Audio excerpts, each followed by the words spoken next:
precisa confirmar. Agora foi. Bom, estamos reunidos nesse momento para a banca de defesa de Luciana Lacerda da Silva Souza, junto ao mestrado em Planejamento Territorial e Desenvolvimento Social da Universidade Católica, ela que vai nos apresentar o trabalho intitulado IPTU Amarelo, Estímulo Tributário à Utilização de Energia Solar e seu respectivo impacto nos estratos sociais. Eu quero agradecer a presença dos avaliadores, o professor Tagore Trajano, na condição de avaliador externo, o professor Moacir Tinoco, na condição de avaliador interno, cumprimentar Luciana e já passar a palavra para ela, para que ela apresente o trabalho. Eu vou apenas compartilhar aqui o arquivo.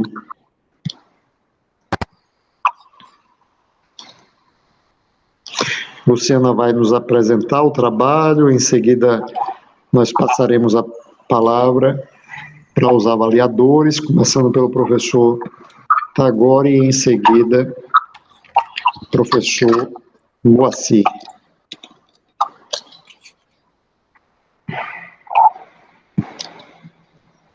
Posso, professor?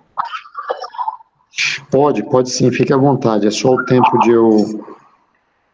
Bem, eu também quero cumprimentar ao professor André Portela, meu orientador, professor Moacir Tinoco, professor Tagore, Trajano, a minha colega Maria Zélia. Estou um pouco nervosa aqui, mas daqui a pouco me acalmo. Demonstrar todo o meu sentimento de estar honrada com a presença de vocês. E, para mim, isso é um momento sem igual na minha vida, na minha carreira, em tudo.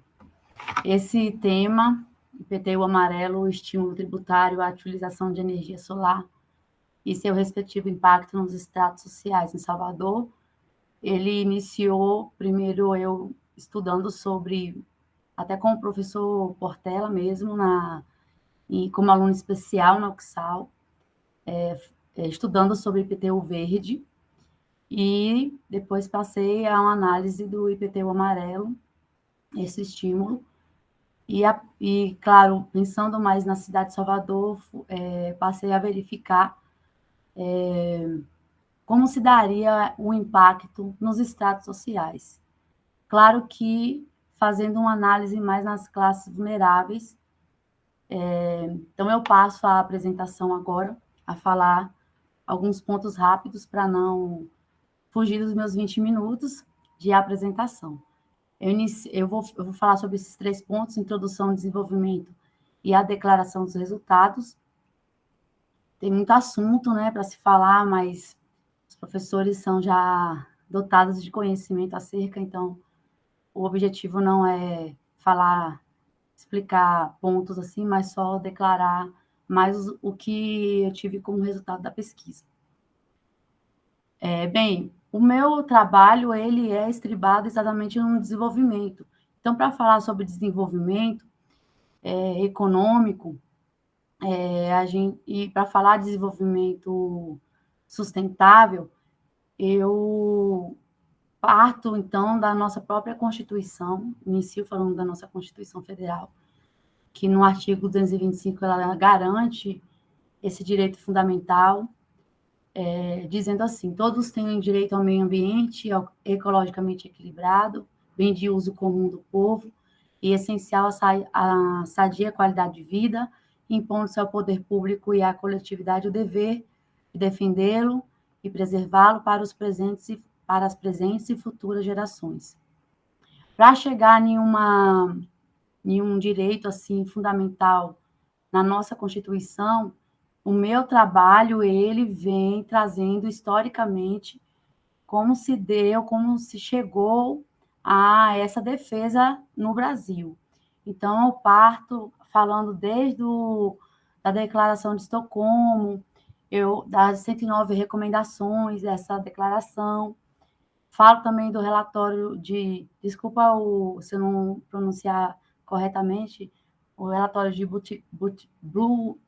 Brundtland, que serviram, de fato, como, na verdade, como declarações, não como uma legislação impondo algo, mas como, na verdade, uma luz vermelha para os países que estavam em desenvolvimento econômico acirrado, avassalador, sem ter cuidado com um ambiente equilibrado, sem ter cuidado com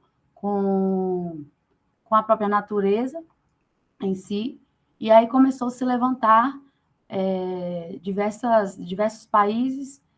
E eu falo no meu trabalho também exatamente essas coalizões que tiveram entre países que não desejavam, de fato, ter essa limitação para o desenvolvimento econômico. Eles achavam que isso ia ser um limitador para eles.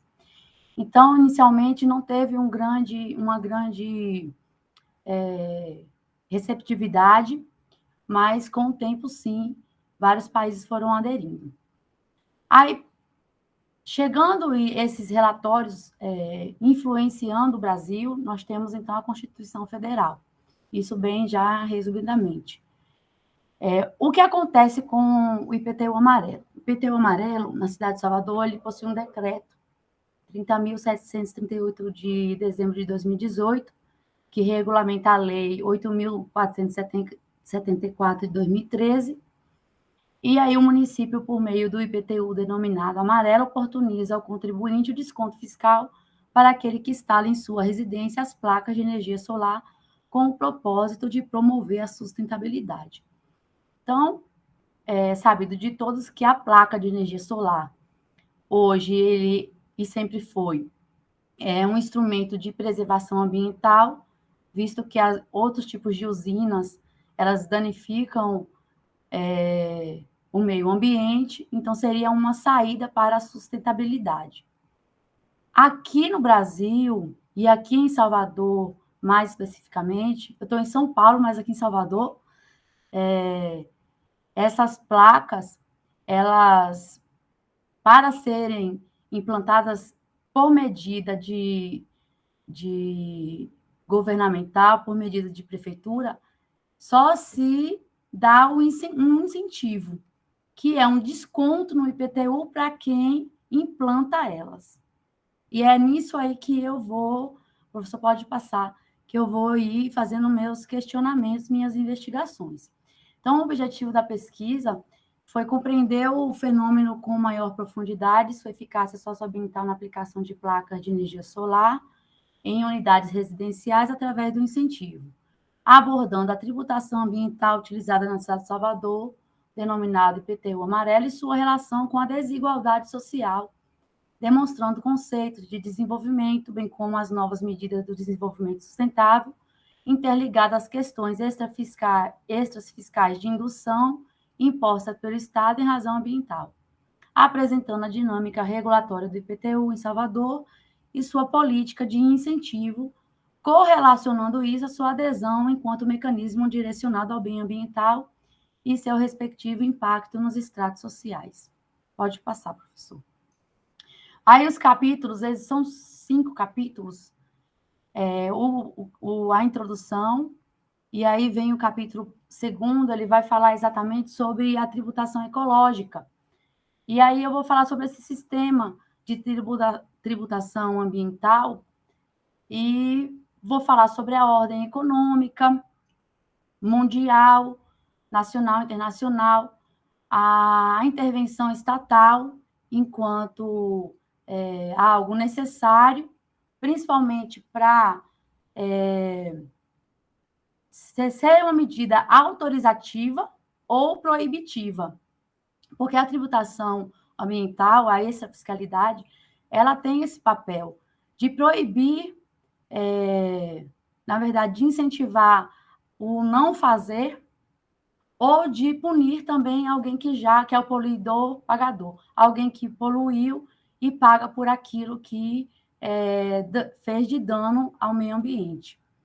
Então, a tributação ambiental, ela vai ser contextualizada o tempo inteiro no meu trabalho, mas no capítulo 2, ela vai ser bem destrinchada, porque eu vou falar, eu vou relacionar ela e chegando mais também ao Brasil, em Salvador.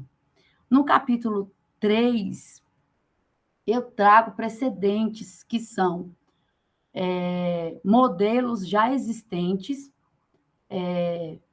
que eu chamei até de anônimos ao IPTU amarelo, que é o IPTU verde. Trabalhei muito com o próprio trabalho do professor Portela, ele foi uma base para minha, foi uma referência teórica para o meu trabalho. E o ICMS ecológico. No próprio capítulo 2, eu digo, através de referenciais teóricos, que a tributação, a extrafiscalidade, ela pode ser implantada em qualquer tipo de imposto. E no capítulo 3 eu falo sobre esse estímulo no IPTU verde e também no ICMS ecológico. O interessante é que, ao analisar o IPTU verde, eu percebo que as inadequações que foram percebidas nos trabalhos que eu analisei são muito parecidas também com o IPTU amarelo, no sentido de o IPTU verde, ele tem inadequações com relação às especificidades territoriais. Por exemplo, um incentivo para uma determinada cidade talvez não se encaixe perfeitamente em outra cidade. Então, o município ele precisa ter uma legislação própria para tratar de cada minúcia do seu próprio território. E isso foi uma deficiência encontrada nos relatos dos estudos sobre IPTU verde.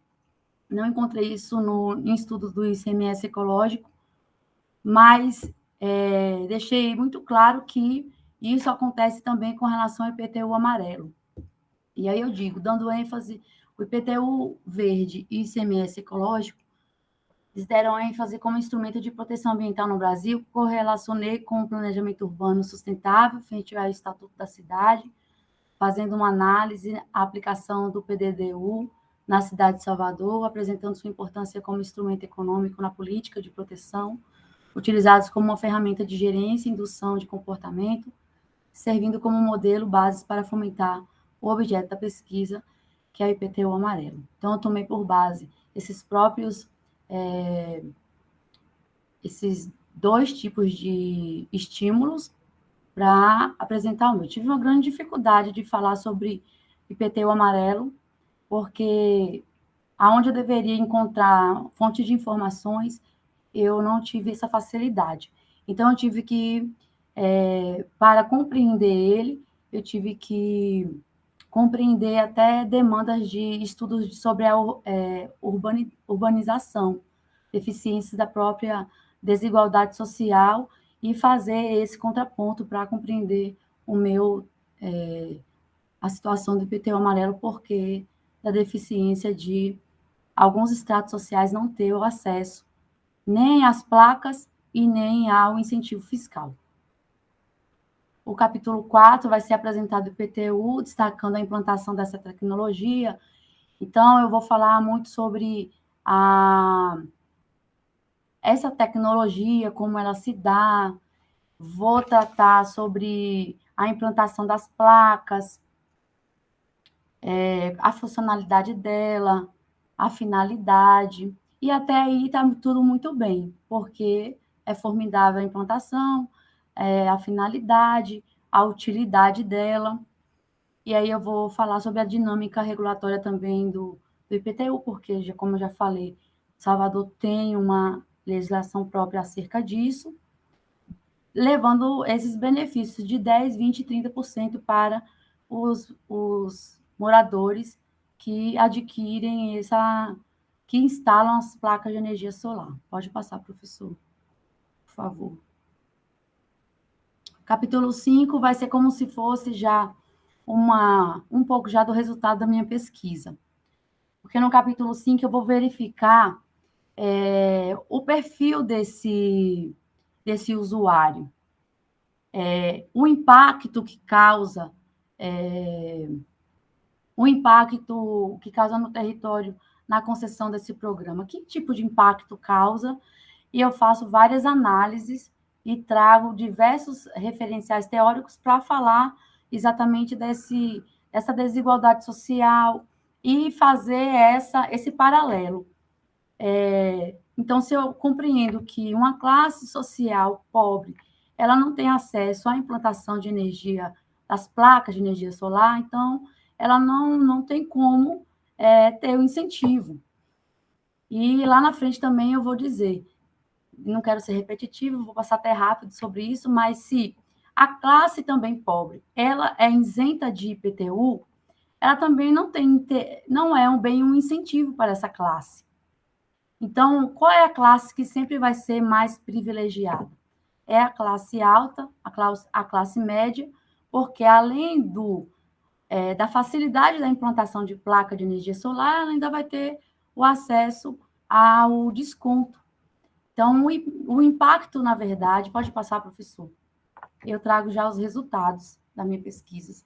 Aí eu vou dizer aqui exatamente isso. Os temas conexos apresentados nessa pesquisa, como tributação ambiental, intervenção estatal, desenvolvimento econômico, sustentabilidade, práticas sustentáveis, que é a utilização de energia renovável, em específico energia solar, questões relativas ao IPTU, as disparidades nos indicadores de receita, que isso também foi um estudo que eu relatei na minha pesquisa, diversos municípios que têm já suas receitas baixas, então, que interesse teria de proporcionar um incentivo, ou seja, diminuir ainda mais sua receita?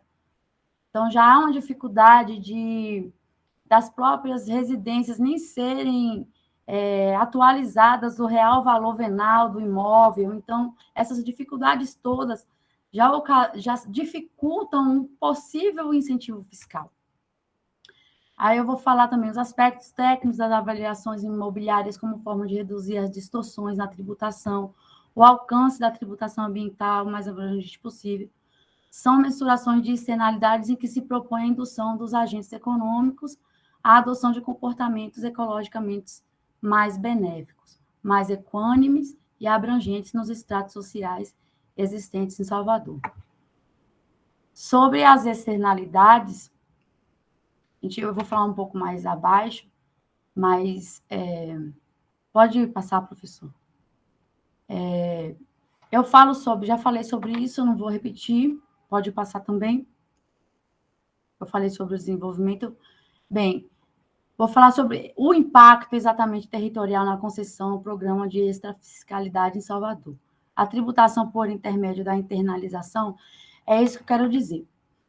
Quando existe um determinado ato empresarial para o nosso município em Salvador, que traga danos, todo ato que demanda produção vai ter externalidades, ou seja, tem uma resposta. Pode ser positiva, pode ser negativa. Essas externalidades negativas, que é o dano ao meio ambiente, elas podem ser corrigidas. Então, elas podem ser internalizadas e corrigidas. A extrafiscalidade, ela é uma oferta a essa correção. Mas no meu estudo, na minha dissertação, eu provoco exatamente isso, eu discuto exatamente isso. O incentivo fiscal que Salvador oferece através do IPTU amarelo, ele não corrige de forma nenhuma, de uma forma muito ínfima, ele corrige a externalidade negativa de um dano ao meio ambiente. Exatamente porque não é a grande parcela da população que se incentiva por esse tipo de desconto fiscal. Então, eu considero que as externalidades negativas não são corrigidas através da imposição do incentivo fiscal do IPTU amarelo, demonstrando que tais medidas não são suficientes para a internalização, de forma a corrigir os danos ambientais, possibilitando a sustentabilidade e desenvolvimento econômico e social. Pode passar, professor, por favor.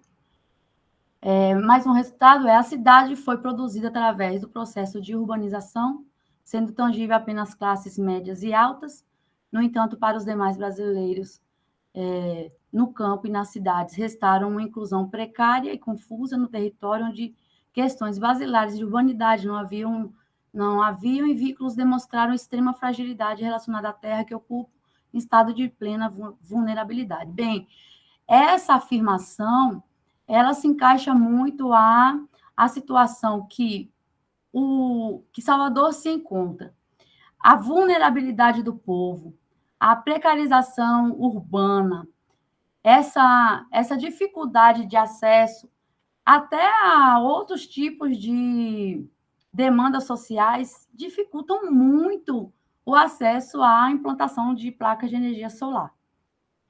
Eu, em análise, também observei que existem medidas de empresas privadas que oferecem muito mais possibilidade de implantação de placas de energia solar do que um incentivo fiscal de Salvador. E eu digo, é preocupante essa defesa do verde sem se importar com a realidade social abrangida. Então, a que preço está a promover o desenvolvimento sustentável? Denota-se mais a sustentabilidade do lucro, da vantagem empresarial e governamental justificada na criação e produção de equipamentos contra a poluição. Nisso, eu quero fazer aqui eu quero expor uma crítica que é exatamente o intuito de, talvez, o município ter somente o desejo de marketing. Então, como se tivesse o desenvolvimento sustentável está na moda e nós precisamos de uma secretaria para dar uma resposta social. Então, eu lanço o IPTU amarelo, sabendo que eu não vou ter quase demanda nenhuma para ele, mas eu dou uma resposta. Eu respondo socialmente, porém eu não tenho, na verdade, uma eficácia no final das contas. É uma defesa que, na verdade, não se abrange, a realidade social ela não é abrangida, ela não se promove o desenvolvimento sustentável através do incentivo fiscal IPTU amarelo. Pode passar, professor. Fora constatada, através de precedentes de tributação ambiental, como IPTU verde e ICMS ecológico, estratégia de ações conflituosas, como o sistema de isenções ou pouca adesão dos estados. Essa foi naquela parte do capítulo que eu falei sobre os precedentes, que afetam sua eficiência e geram efeitos sobre esferas sociais, econômicas e ambientais indesejados, contribuindo para correlacionar de forma equivalente aos fatos avaliados no IPTU amarelo. Então, os precedentes que eu analisei fizeram eu ter essa visão com relação ao IPTU amarelo. Essa falta de eficiência, o sistema de isenções também, não que esteja defendendo que as classes precárias elas paguem por IPTU, mas que se estabeleça outros tipos de formas de incentivo que abrangem essa classe. Notou-se que o estímulo tributário não avança como instrumento viabilizador do desenvolvimento sustentável e sua ineficácia se acentua nas camadas mais empobrecidas da cidade de Salvador, até porque o sistema de isenção é ofertado exatamente a esta camada e, desta forma, não é apropriado o estímulo para a implantação de placas por meio do desconto fiscal, para que, na verdade, nem contribui. Pode passar, por favor.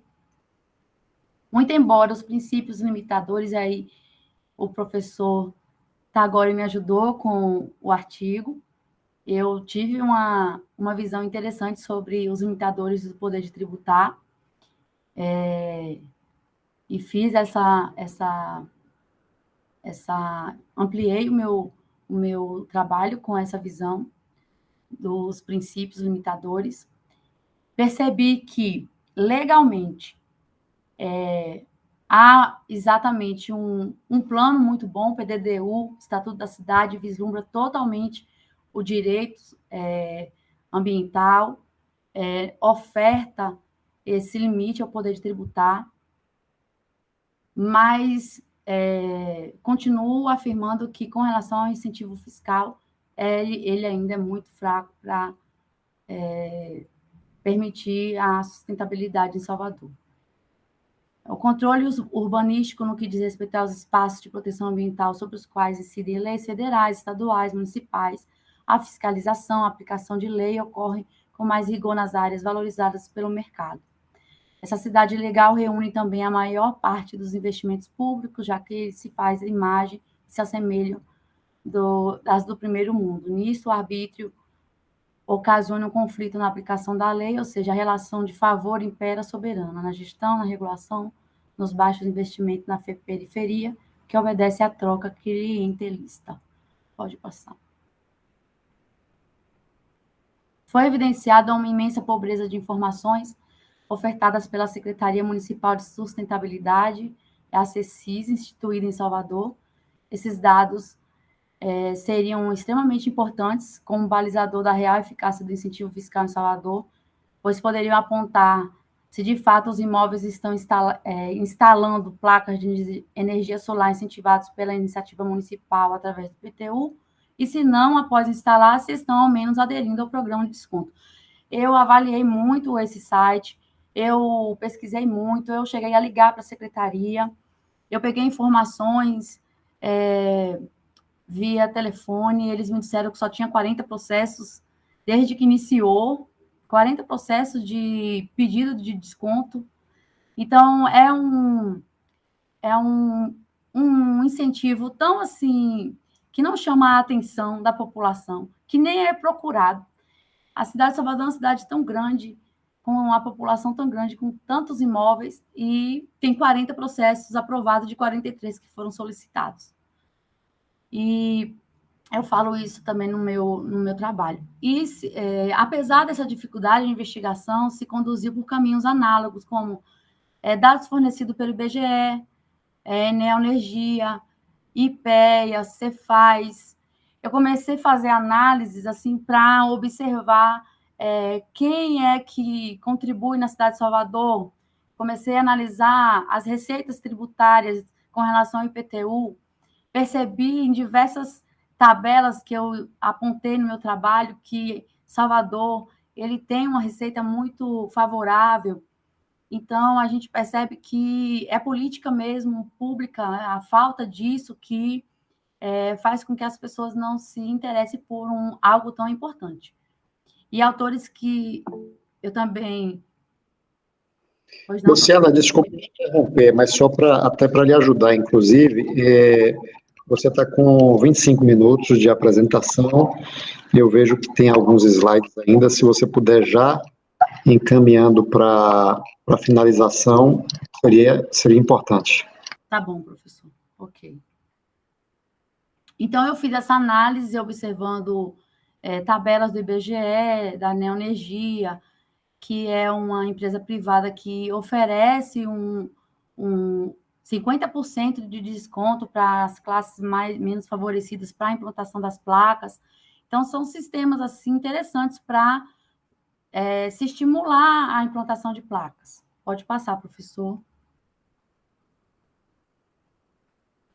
Essa parte, na verdade, eu já falei. Pode passar também, senão vai ficar repetitivo.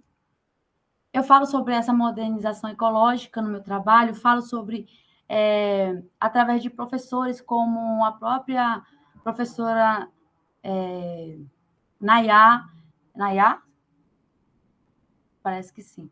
Ela faz grandes estudos sobre a urbanização, ela fala sobre essa cidade do marketing e fala exatamente dos estudos da metrópole de Salvador. Então, eu faço esse link, esse paralelo, para compreender como o sistema de IPTU, o incentivo, ele fragmenta mais, porque quem tem mais condições implanta e tem desconto. Quem não tem condições fica ainda em desvantagem. Então, acirra a desigualdade social urbana na cidade de Salvador, esse incentivo fiscal. Pode passar.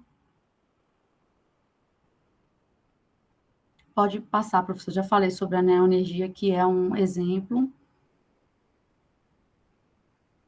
Eu digo aqui que esse programa ele não visa, já falei também, para não ficar, pode passar. Bom, fecho aqui. Diante da discussão exposta, torna-se notório a utopia que permeia a cidade soteropolitana com relação à abrangência do incentivo fiscal ofertado aos munícipes pelo IPTU amarelo. O incentivo fiscal mencionado não é capaz de viabilizar uma distribuição justa e eficiente, verdadeiramente comprometida com o bem-estar da coletividade, alimentando um mercado ecológico cada vez mais próspero e interesseiro, manifestando-se como limitada e classista. Pronto. Muito obrigado, Luciana. A todos que me ouviram. Nós é que agradecemos, obrigado pela apresentação, parabéns.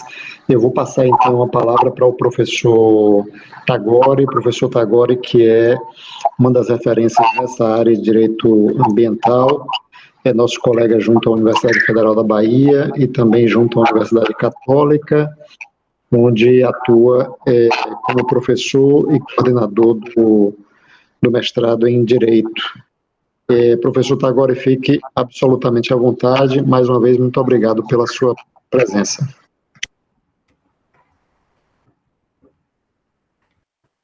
Deixa eu agradecer aqui. Boa noite a todos e todas. Deixa eu agradecer ao professor André Portela, colega e amigo desde a época de concurso.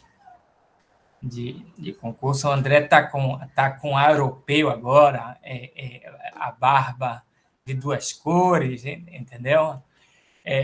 Óculos de John Lennon.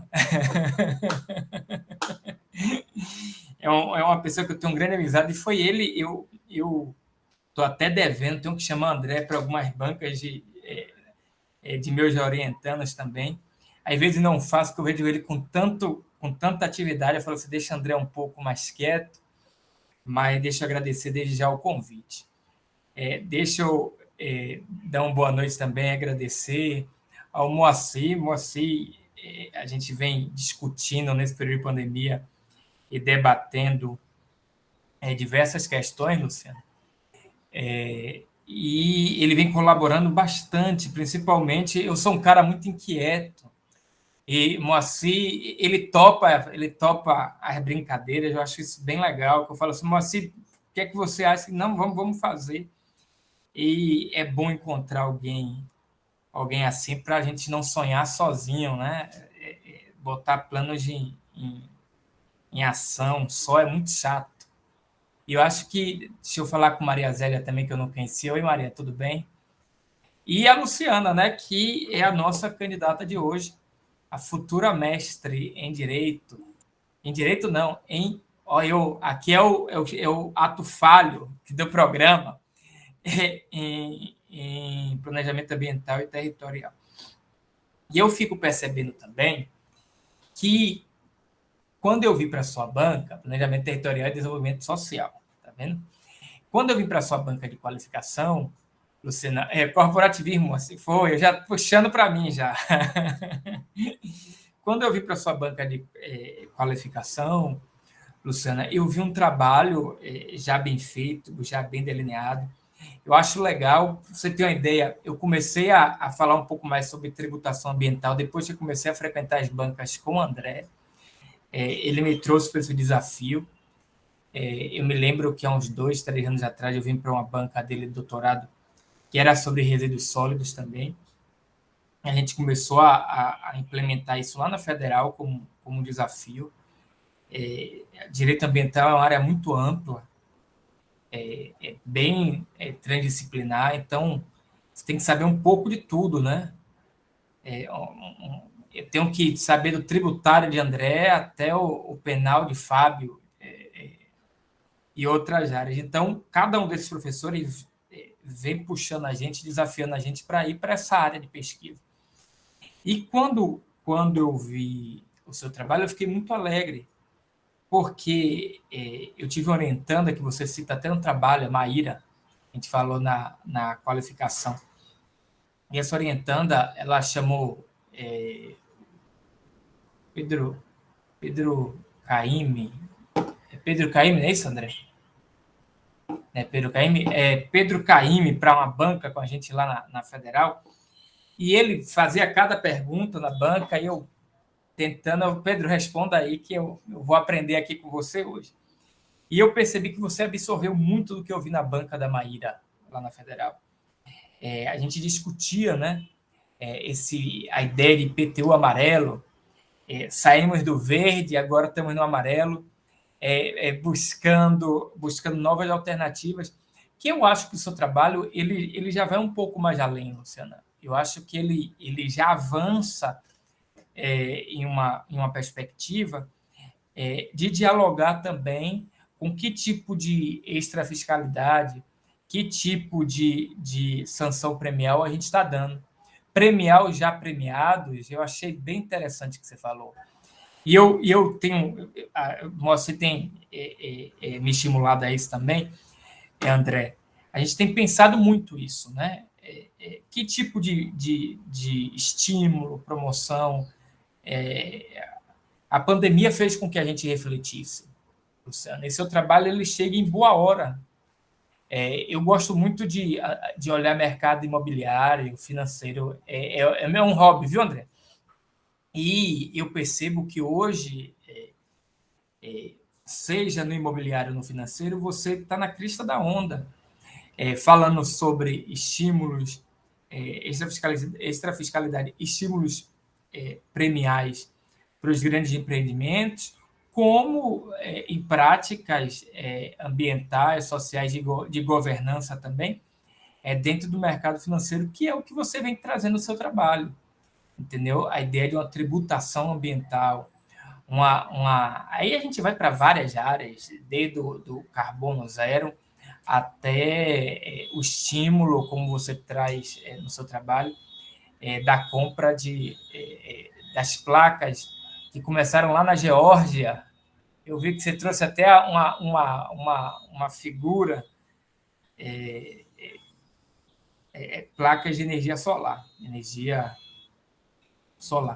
E o que eu achei legal no seu trabalho, já que casando com a qualificação, é que você, eu gosto muito, eu analiso muito o papel do orientando, que eu acho, e Moacir e André podem discordar de mim, mas eu não acredito, que aqui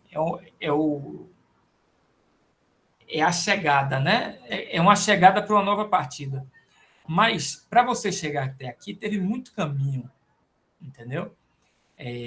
Teve muito esforço, muito suor, muito diálogo. E eu reparo muito quando o orientando ele escuta o diálogo.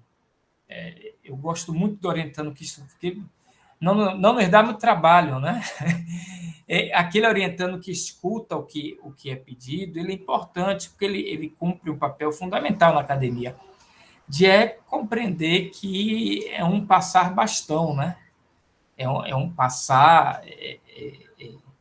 Passar projeto.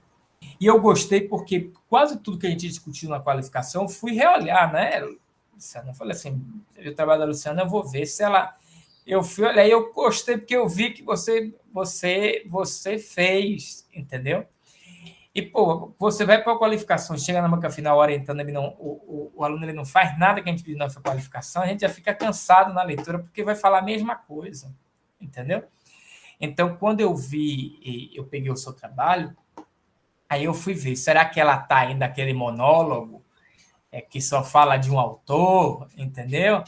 Aí eu não vi, eu só vi isso em 2 páginas, viu, Luciana? Para não falar que eu não falei de flores, na página 25 e 26, que você gostou do Leprestre, entendeu? Que você vem com ele na 25 e 26, mas eu fui olhar, eu fui falar assim, deixa eu ver se ela foi dialogar. Mas também, assim, 2 páginas no universo tão grande, Luciana, não é nada, é só para falar que eu falei, entendeu? Dizer que eu vi, entendeu? O número de citações diretas diminuiu bastante, você colocou os anexos lá no final, como foi pedido. Você diferenciou, isso foi o que eu achei sensacional.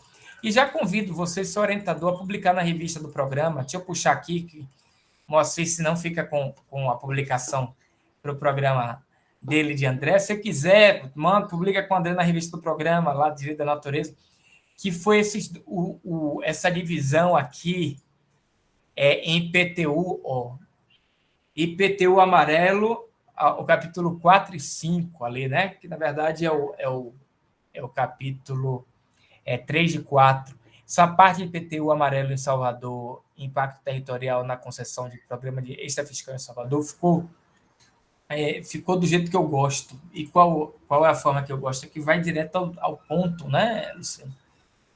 Você não ficou rodando, não ficou... os outros 2 capítulos, tributação ecológica e precedente, foram importantes, porque a trajetória, né? A trajetória de seu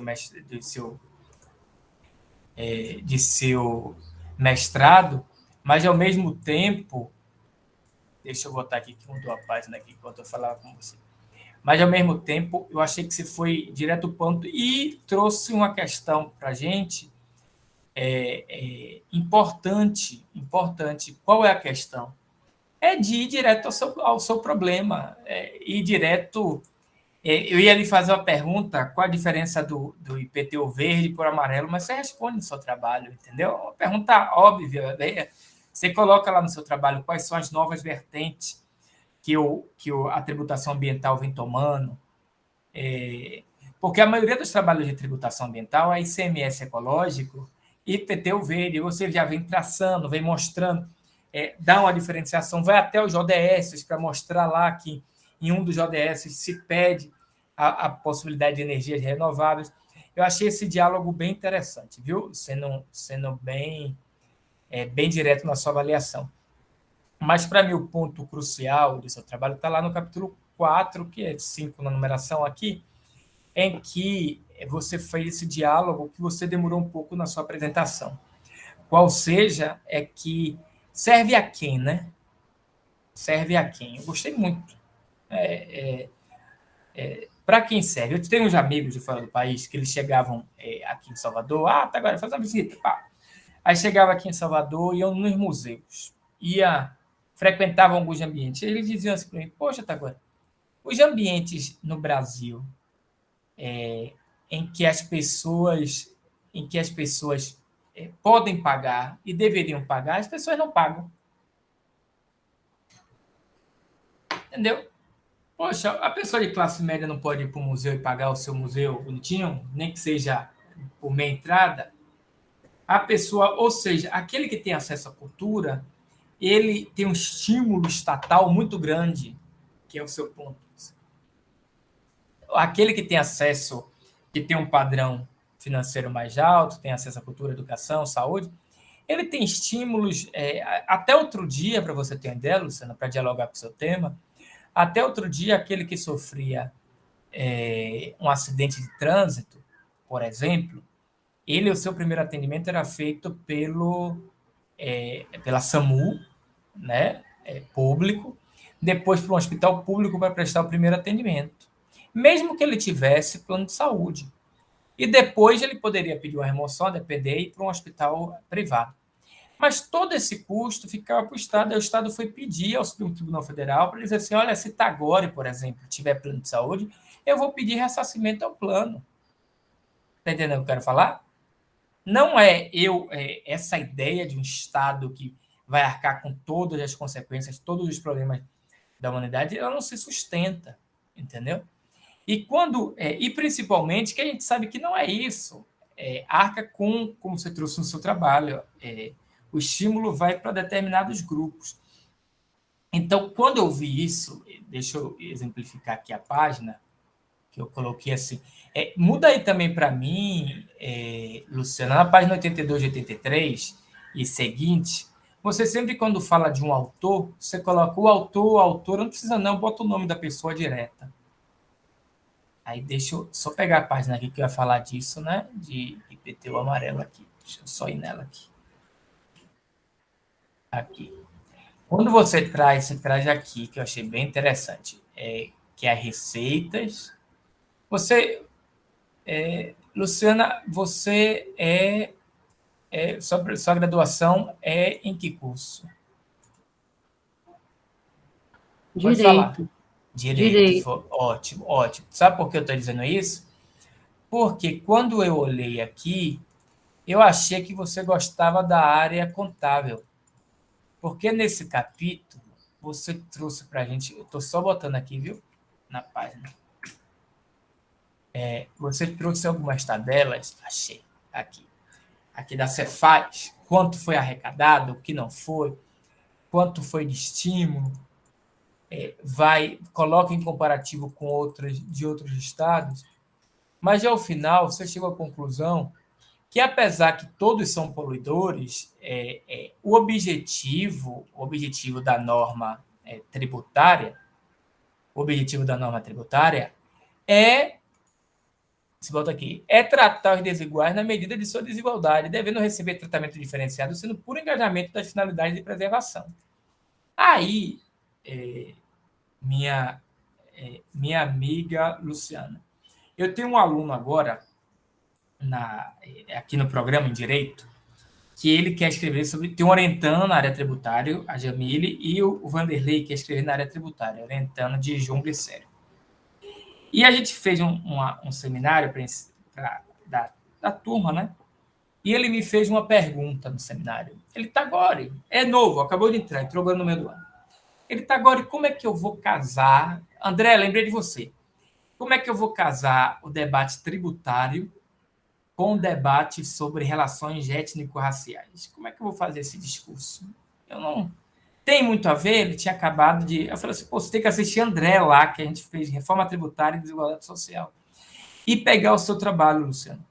Porque você, e aqui já encerrando e agradecendo, vou deixar só uma pergunta para ser feita, você, não apenas em figura, mas em dados também, em material, você deixa claro como é que essa forma de IPTU, ela tem que ser pensada, não que não possa ser feita, mas tem que ser pensada para fazer uma redistribuição de renda no nosso território de Salvador, que englobe também aqueles que não estão sendo direcionados por essa norma.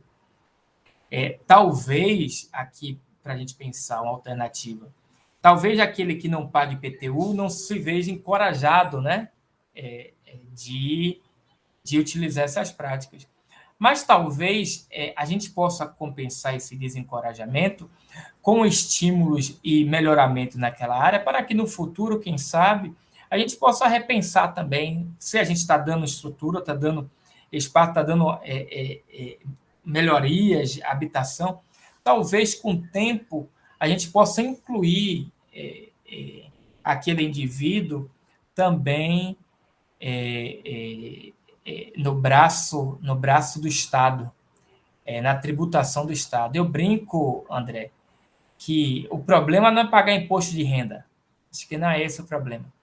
O problema é você pagar um imposto de renda que não seja devido à renda que você recebe. E eu acho que foi esse debate que eu vi, Luciano, em seu trabalho. Muito bem feito. Eu gostei de ver bem no seu trabalho. E, por fim, vou fazer aqui uma pergunta final. Eu queria perguntar uma sua alternativa, né? Você chega a essa conclusão que eu falei, mas qual seria, então, a alternativa? Qual seria a alternativa para o IPTU amarelo avançar na cidade de Salvador? E fazer essa distribuição de renda que você traz no seu trabalho. A alternativa seria de quê? Retira, não ser só no IPTU, talvez, não sei, criar um ISS ecológico no âmbito da prefeitura. O que é que você pensou? Era só isso, no final, que eu queria perguntar, agradecendo desde já o seu orientador e toda a banca. Eu que agradeço, Tagore, e agradeço muito sinceramente as suas considerações lá na qualificação, foram fundamentais, como você mesmo falou, houve uma série de incorporações e realmente redundaram aí numa elevação do nível do trabalho. E quero também dizer, Carolina Cavalcante, alguém conhece? Zélia também não? Não. Não, perfeito. Será muito bem-vinda. É só por uma questão de cautela, por conta dessas invasões que a gente, né, às vezes... Eu liberei justamente porque não queria interromper e imaginei que era conhecida de alguém, mas diga a ela que pode entrar e é muito bem-vinda. E, por outro lado, agradecer também a Tagore. A Tagore é um... Sobre a elegância de Tagore, eu não preciso dar o meu testemunho, né? É conhecida. Mas eu vou incorporar aí agora... Para chamar alguém de velho, agora para dizer que alguém está com barba branca, ele recorre logo a ares europeus, óculos de John Lennon, estilo década de 60, mas de qualquer jeito, muito obrigado. Vindo de você, eu tenho certeza que é sempre elogioso. Isso sem falar que nós nos conhecemos desde a época do concurso, então já deu para ter uma ideia aí do quanto de tempo tem que eu estou no mundo. Nós estamos. Mas é um prazer, viu? Realmente muito obrigado, além do aprendizado, é uma satisfação até agora. Luciana já está com as considerações, a pergunta, daqui a pouco ela vai responder. Eu vou, antes disso, passar para Moacir também, dizendo da minha satisfação pela presença, pela participação e por mais uma vez estar lhe vendo, Moacir, só assim para a gente se ver. Fique à vontade, meu amigo, a palavra é sua. Obrigado, André. Obrigado também a Luciana pelo convite. Saúdo também o nosso querido colega Tagore, que tem se tornado um parceiro aí recente, mas assim, ele é muito humilde em suas colocações, mas ele traz projetos que são desafiadores para a Pró-Reitoria de Pesquisa e Pós-Graduação, e a gente fica muito feliz, né, porque eu estou, assim, sem querer roubar a cena aqui do programa em que nós estamos aqui participando dessa banca, mas eu estou muito feliz com a maneira com que o Tagore e o colegiado dele estão apresentando a seleção do programa de Direito, né, desse ano, para a turma de 2022, onde ele deixa muito claro a força que o programa tem na valorização das minorias sociais, né? Então, assim, eu estou muito feliz e já aproveito aqui a oportunidade também para te agradecer, Tagore, porque a repercussão tem sido muito boa. Tenho ouvido, assim, elogios maravilhosos sobre a maneira com que vocês estão fazendo a seleção.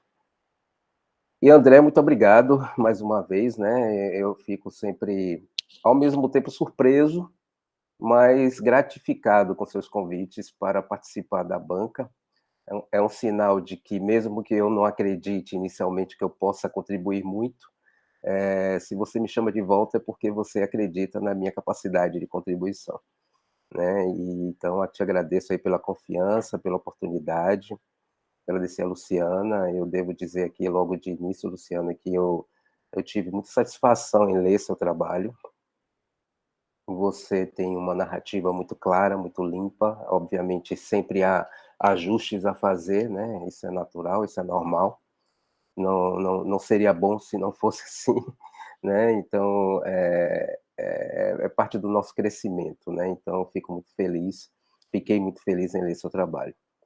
Só faço uma interrupção aqui para dizer, Tagore, que os ares europeus não deixaram o nosso colega André mais velho, deixaram ele mais charmoso, né? Então, assim, a gente fica muito feliz em ver, né, nesse universo da pós-graduação da Universidade Católica, eu acho que o único ponto fora da linha sou eu mesmo, né? Então, assim, é realmente uma pós-graduação charmosa que nós temos na Universidade Católica, né? E isso aqui eu incluo mulheres primeiramente, depois os homens, e incluo também os alunos, tá, Luciana e Maria Zélia, né? Que fique claro aqui.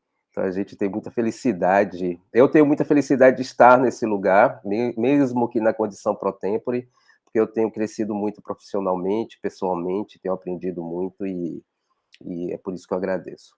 Mas toda essa rasgação de seda, na verdade, é para eu me desculpar com vocês, né? Principalmente com Luciana. André, eu me desculpo também, mas eu sei que André compreende tudo isso, mas assim, foi algo que realmente me pegou de surpresa, né? Eu tomei a vacina, a segunda dose, a primeira dose eu não senti absolutamente nada. Eu não senti sequer dor no local da picada. Eu, como sou biólogo, eu imaginei que ela tivesse me aplicado um placebo, né? Mas, enfim, né? Mas na segunda dose, eu tomei a vacina pela manhã, lá na Universidade Católica, e logo no meio da tarde eu já comecei a sentir algumas reações, né? E o braço doía muito, né? Desde cedo.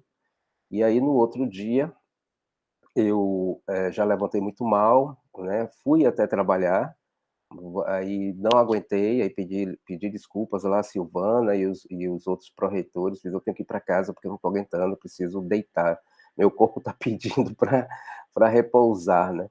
E aí fui, mas certo de que eu ia conseguir participar, né, da qualificação de vocês, tanto que o parecer que eu vou mandar para você, Luciano, é o mesmo parecer com alguns pequenos ajustes que eu fiz, agora na leitura do trabalho final, mas, assim, o parecer já estava pronto, e enfim, mas no momento que eu mandei a mensagem para o André, eu não conseguia sair da cama. Então, assim, ia ser muito desagradável estar na frente de uma câmera falando sobre uma dissertação numa condição de muito mal-estar que eu me encontrava. Então, eu peço desculpas, né, por não ter conseguido contribuir naquele momento. Mas, assim, eu quero lhe tranquilizar, Luciana, porque primeiro, assim, eu entendo que a minha condição aqui de avaliador na sua banca, para a sua dissertação, deve vir muito, talvez, pela minha contribuição na área da conservação, que a André sabe que é a área que eu atuo profissionalmente. Eu fiz o meu doutorado em antropologia conservacionista, né, que é uma área, digamos assim, pedir desculpas aqui ao vizinho, porque o vizinho, essa hora da noite, está aqui fazendo furo na parede, mas enfim. Ela não é uma área integralmente alinhada com as ciências sociais, mas ela dialoga com as ciências sociais. Por que eu estou lhe dizendo isso? Porque o nosso programa hoje, que era o Planejamento Territorial de Desenvolvimento Social que vocês entraram, ele hoje é o programa Território, Ambiente e Sociedade. O que foi incorporado a esse programa? Foi incorporada a ciência da conservação, né? Então, eu quero aqui compreender que talvez tenha sido essa, né, a intenção de vocês em me trazer para fazer essa leitura e essa análise do seu documento, tá? Fico muito feliz que Tagore tenha falado antes de mim, né? Porque Tagore, na sua eficiência objetiva, né, ele esclareceu diversos pontos que eu realmente fiquei com dúvida, né, sobre o tratamento dessas tributações, que é algo que eu não entendo, né? Não vou aqui fazer de conta que eu entendo alguma coisa. Tem uma única pergunta para você, que é exatamente sobre IPTU amarelo, mas eu vou deixar para o final, tá bom? Bom, eu queria iniciar fazendo uma análise bem...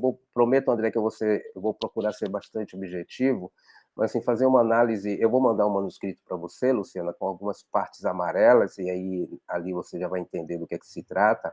Primeiro, eu queria dizer que nos elementos pré-textuais, eu não sei se foi essa a intenção, mas eu recebi a sua cópia da dissertação sem alguns elementos pré-textuais, sem a ficha catalográfica, sem a folha de aprovação. Então, eu não sei se era essa a intenção, eu entendo, né, se foi, principalmente na ficha catalográfica, porque normalmente a gente deixa para incluir ela no final, mas seria interessante já deixar uma versão preliminar, porque a gente compreende que uma dissertação, quando ela vai para a mão dos avaliadores, né, e mesmo que Tagore seja um avaliador externo, entre aspas, né, porque ele é da instituição, mas de fato, perante os critérios da CAPES, um avaliador externo, e parabenizo o André por ter feito com o Luciano essa escolha corretamente, né? Porque muitas vezes as pessoas colocam professores de outros programas e de outros departamentos da universidade como avaliador interno, e a gente tem que sempre deixar claro que o avaliador interno é da universidade, é do programa, precisa ser alguém do programa, né? Então, foi uma escolha muito acertada, não só pela experiência de Tagore nesse tema, mas também porque ele é, de fato, um avaliador externo ao programa. Bem, enfim, então eu só queria chamar a atenção disso, porque a gente entende, né, que quando um documento de defesa ele vai para a mão do avaliador, ele precisa já estar completo, né? Então é importante que você saiba disso. Isso não afeta em nada o julgamento do valor do que você nos apresenta, muito pelo contrário, mas eu só queria deixar sinalizar isso, né? Bom, você nos traz sua dissertação nesses 6 itens, né? E eu diria 4 capítulos principais, né? E a introdução, quando eu fiz a leitura, eu devo dizer para você que eu fiquei um pouco preocupado na leitura da introdução, porque eu imaginei que talvez você não fizesse, porque a primeira coisa que eu faço é olhar o sumário, né? E assim, eu imaginei, porque a partir do momento em que você fala a introdução no sumário, depois tributação ecológica. Eu não li os subitens, depois precedente do estímulo tributário, depois IPTU amarelo. IPTU amarelo, eu fiz, peraí, mas onde é que ela vai falar sobre energia alternativa? Né? Os conceitos, os pressupostos, as aplicações, onde é que ela vai discutir energia alternativa? Né? Então, eu precisei, de fato, Luciana, ler o seu trabalho para entender e chegar lá, né? Qual é a minha dica aqui? É que você, talvez, com um pequeno esforço, né, mínimo, você já na introdução, né, remeter o seu leitor, que deixar ele saber na introdução de que você vai sim discutir essa temática, né, que você vai sim trazer, e você trouxe com muita propriedade, né, de uma maneira muito consistente. Fico surpreso sempre, André ele me traz orientandos da área do direito que muitas vezes parecem biólogos, né? Porque são pessoas extremamente preparadas e fundamentadas nas questões ambientais, né? E quando eu falo aqui em questões ambientais, eu estou falando de ciências ambientais, eu estou falando de ecologia, eu estou falando de ciência da conservação, porque tudo isso é o conjunto das ciências ambientais, né? Das ciências na área ambiental, não das ciências ambientais em si. Então, eu deixo já essa primeira sugestão na sua introdução, né? Tem várias coisas sinalizadas na introdução. Devo te dizer também que, de certa forma, eu fico assustado no mestrado quando eu pego uma dissertação com mais de 100 páginas. Né? Eu fico um pouquinho preocupado com a fluidez da narrativa. Para minha surpresa, eu sempre faço uma primeira leitura geral, e essa primeira leitura geral eu fiz sem precisar voltar para compreender nada, sem parar, sem refletir, sem recorrer a dicionário. Eu brinco muito com o nosso pró-reitor de graduação, que quando eu li a tese dele de doutorado, logo no início eu tive que parar, né, porque eu precisei buscar um dicionário, né, de direito para poder entender, né, algumas das palavras que ele trazia na dissertação da tese dele, de verdade. Né? Então, ele até brincou comigo, ele deu um nome para isso, acho que vocês chamam de...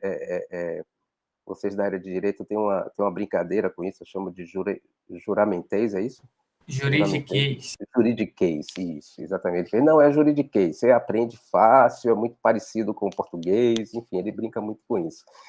Mas, enfim, ao contrário, eu fico assustado, viu? Quando eu pego uma dissertação da área do direito, eu fico assustado. Eu falo, meu Deus, eu vou ter dificuldade para compreender. Né? Mas não acontece isso normalmente com... fez letras. Então está explicado, está explicadíssimo agora. Mas quando eu pego os manuscritos dos alunos de André, eu não fico tão preocupado, porque eu sei que o nosso caro André ele tem muito cuidado, né, com o documento final que é apresentado para a defesa. Bom, aí você entra no capítulo 2, né, que é a tributação ecológica, que é, de fato, onde você já traz alguns conceitos, alguma discussão, alguns autores interessantes, onde você já discute um pouco, né, já traz a ecologia, você começa a falar um pouco sobre a problemática ambiental, sobre a crise ambiental da década de 70, né, e você faz aquela linha do tempo, né, das políticas ambientais, aquela linha do tempo dos protocolos ambientais, muito bem feito, eu entendo que você aprendeu bastante. Contudo, ali naquele capítulo 2, e você lá na frente, eu acho que no capítulo 3 ou 4, você corrige isso, mas fica assim como sugestão apenas, viu, Luciano e André? Mas, assim, há elementos de políticas e de protocolos ambientais que você não traz no capítulo 2. Como, por exemplo, a Conferência do Rio de Janeiro, como, por exemplo, a Rio+10, né? Ela só aparece mais na frente, né? Você traz todas elas, né? Mas assim, parece que por algum motivo você...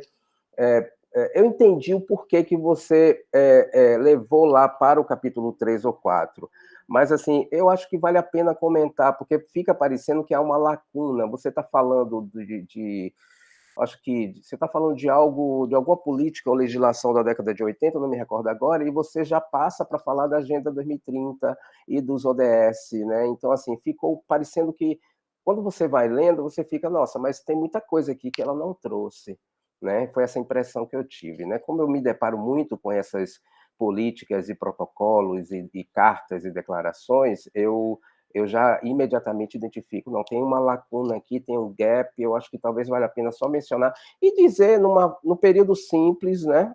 Dizer no período simples, houve também a Conferência do Rio de Janeiro, em 1994, que vamos discutir mais a fundo a seguir, algo desse tipo, né? Para deixar seu texto mais... para não dar ao leitor a impressão de que você não vai tratar dessas reuniões, porque essas reuniões... Por que eu estou lhe dizendo isso? Essas reuniões também discutiram bastante energia alternativa, muito mais do que a de Estocolmo, né? Então, a Rio +10, né, e a Rio 2014, elas discutiram, principalmente a Rio 2014, discutiu bastante energia alternativa, né? Eu estava lá e existiam debates maravilhosos sobre o tema, tá bom? Então, essa é a minha contribuição no capítulo 2. O capítulo 3... Mas, assim, eu fiquei muito feliz de ler o teu capítulo 2, viu? Porque você está explicado agora, você é da área de letras, então eu entendi perfeitamente. Aí, na página 28, ainda no capítulo 2, perdão, assim, eu tenho muito não é receio a palavra, mas, assim, eu fico muito preocupado quando a gente traz os ODS, né? E principalmente quando a gente fragmenta o conceito deles, né? Como aconteceu aqui, né? Você fala dos 17 objetivos, mas você fragmenta eles, né? Talvez no seu texto, na sua narrativa, você pudesse brevemente incluir aí 2 ou 3 períodos no parágrafo logo após a figura 1, e falar: há, entretanto, outros objetivos que tratam de temas não relacionados ao meu objeto de estudo aqui, né, que dialogam com áreas tais. Talvez isso. Para que a gente não permita que os ODS, que são objetivos muito efetivos, eles caiam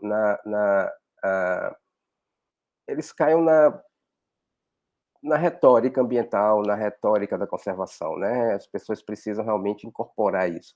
E deixar sempre claro que os ODS, eles não são ações localizadas, eles são ações globais, eles precisam estar alinhados, né, com políticas globais, sempre, né? Então, isso é fundamental.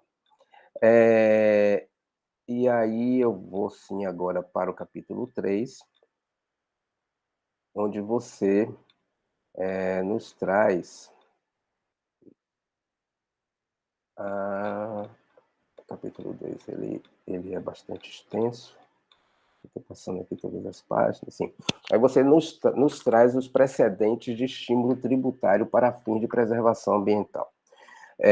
Eu grifei todas as palavras que você escreveu, preservação. Por quê? Ontem, no seminário do programa, seminário 1, a gente teve uma discussão epistemológica muito bacana, né? Porque há um uso, eu diria assim, pouco cuidadoso dos conceitos da ciência da conservação. A ciência é conservação, tá?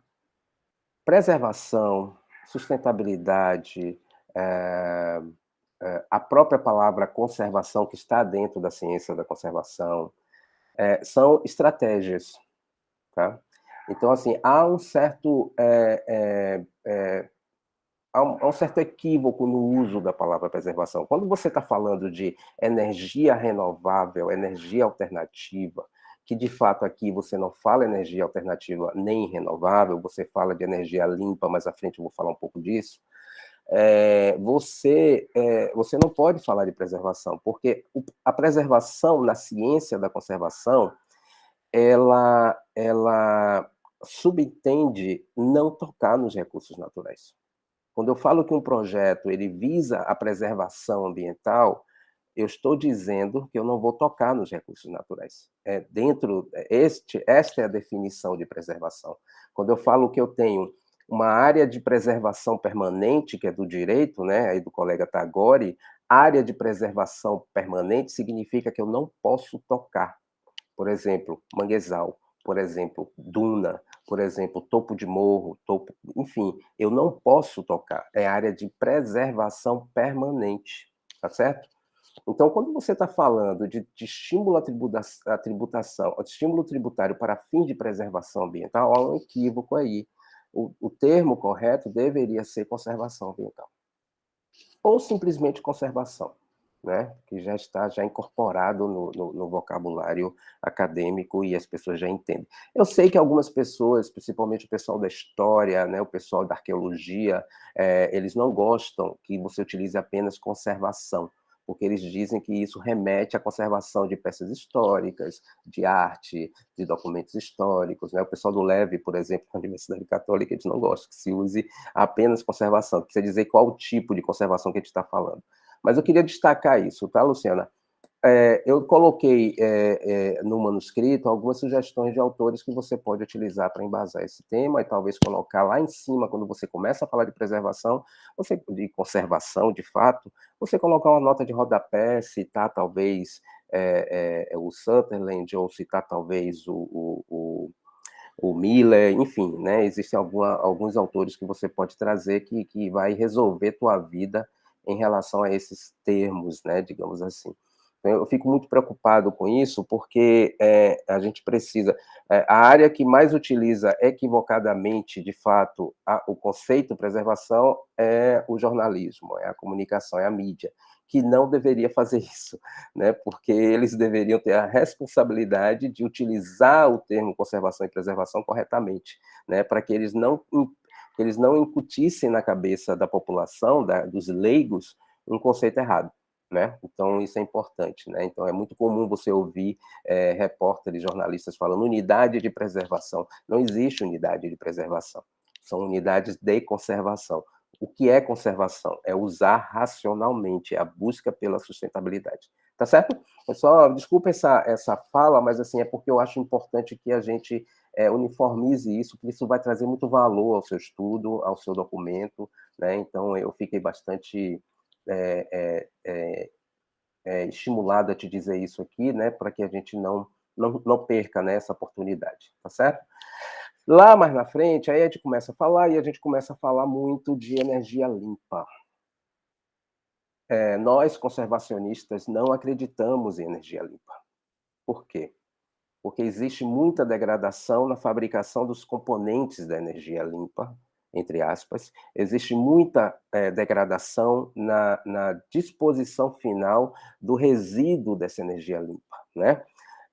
Placas solares, eu estou falando aqui do meu lugar de consultor e assessor ambiental, né, de grandes empresas, como, por exemplo, algumas que você citou aqui, na implantação de fazendas solares no estado da Bahia, né, e placas solares, elas ficam obsoletas. E, de fato, não existe uma política reversa para esse material eletrônico, para esse material contaminante. Então, na concepção da ciência da conservação, não existe energia limpa. Tá? Agora, é uma escolha sua, enquanto autora deste texto, seguir utilizando o conceito de energia limpa, né? Eu acho que energia renovável, energia alternativa, talvez sejam conceitos mais coerentes com a realidade, né? A gente tem agora a CEMOC, que vai tratar de economia circular ou circularidade, como preferirem, e nós vamos debater muito algumas dessas temáticas, justamente porque a economia circular ou circularidade, ela obriga, né, as indústrias, aqueles que produzem de alguma maneira, a garantir que os seus produtos eles sejam limpos de fato, ou entre aspas, se preferirem, do início ao fim, né? Então, a gente precisa ter uma produção global que não polua do início ao fim do processo, né? De ponta a ponta, né? Então, é nesse sentido. Então, essa é a contribuição também sobre essa temática que aparece, acho que no capítulo 3 e 4. No parecer, que eu vou ler aqui rapidamente para concluir, eu também sinalizo... Peraí, só um pouquinho, tem uma coisa marcada aqui que eu passei.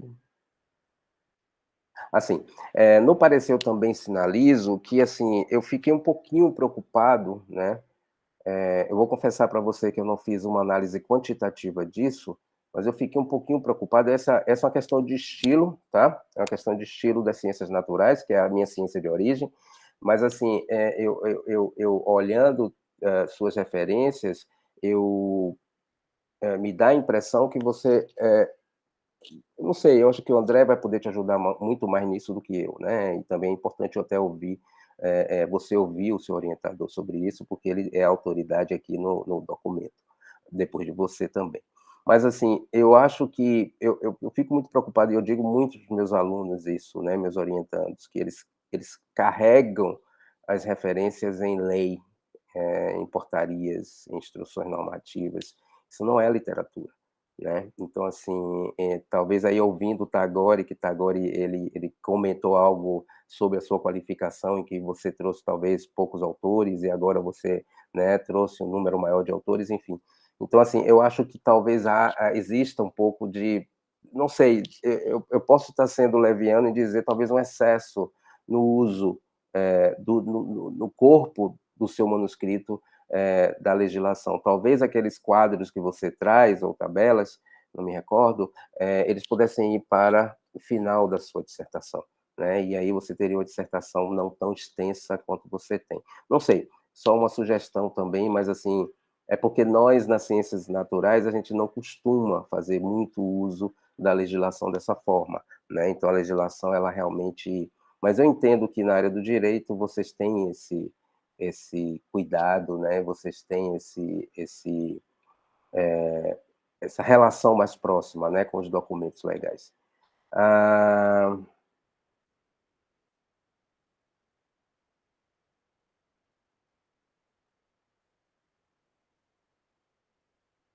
Não, eu marquei aqui, mas não precisa comentar isso, sempre você olha.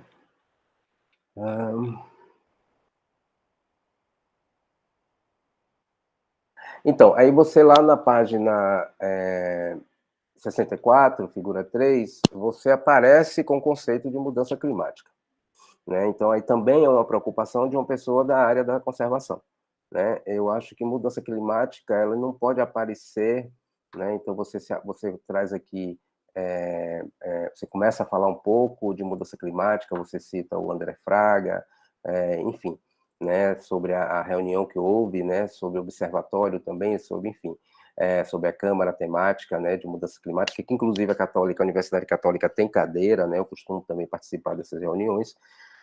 Mas, assim, é fundamental, é uma oportunidade. Aí eu vou resgatar em você, eu não sei se você é professora ou se você tem o desejo de ser, mas, assim, eu vou resgatar em você a oportunidade de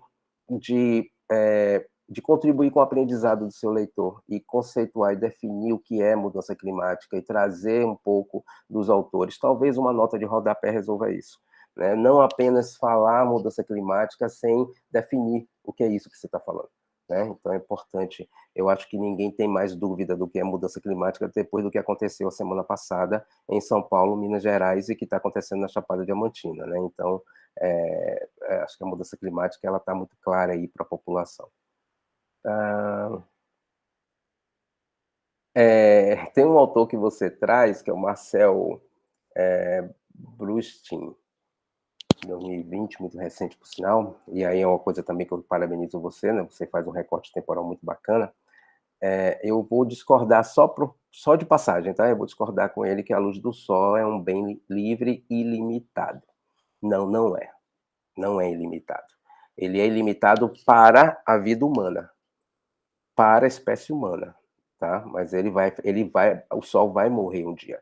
Então a gente não pode ser tão antropocêntrico e achar que o sol existe apenas para nós, né? O sol, ele é uma estrela que nasceu e vai morrer, né? Então eu não concordo com esse autor, só de passagem, Luciana? É mania de biólogo, fica provocando essas coisas, tá? Então não se assuste, não. Muito bacana essa história que você faz, o Tagore já comentou. Meu Deus, o André está olhando preocupado para mim, que faltam 3 minutos para a de Maria Zélia. Maria Zélia deve estar sofrendo, coitada. Aqui, não, isso aqui ela lê depois, não é nada aqui que eu precise comentar.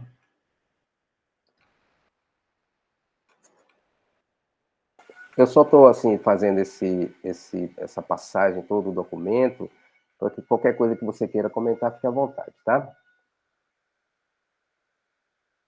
Sim. Você, inclusive, trouxe isso na sua apresentação oral também. Deixa eu abrir aqui minha anotação. Onde você diz... Eu fiquei preocupado. Você diz assim... eu não sei se eu entendi, depois você me responde, né? Ainda... você fala que... da maneira que você falou, você disse algo do tipo que a preocupação com o meio ambiente meio que negligencia a preocupação com o social. A preocupação...